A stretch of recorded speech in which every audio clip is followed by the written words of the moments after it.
Mevlam birçok dert vermiş, beraber derman vermiş.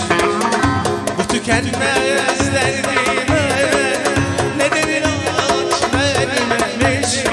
Diley diley diley yar, diley diley diley yar, diley diley yar.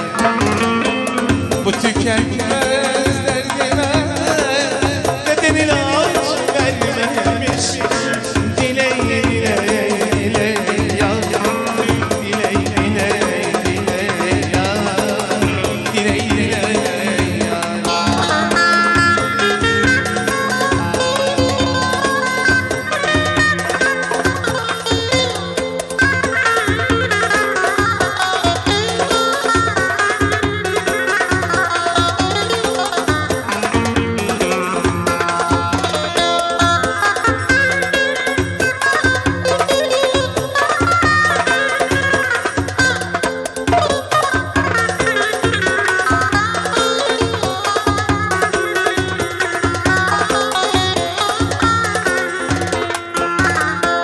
Allah'ın verdiğine bir gün olur gelir geçer. Aşka düşen gönüller yalan kül olur biter.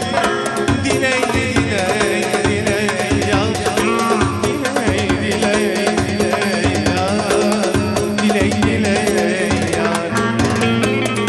Aşka düşen gönüller yalan kül olur biter.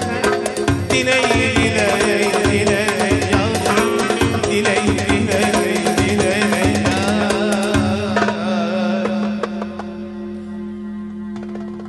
diley diley.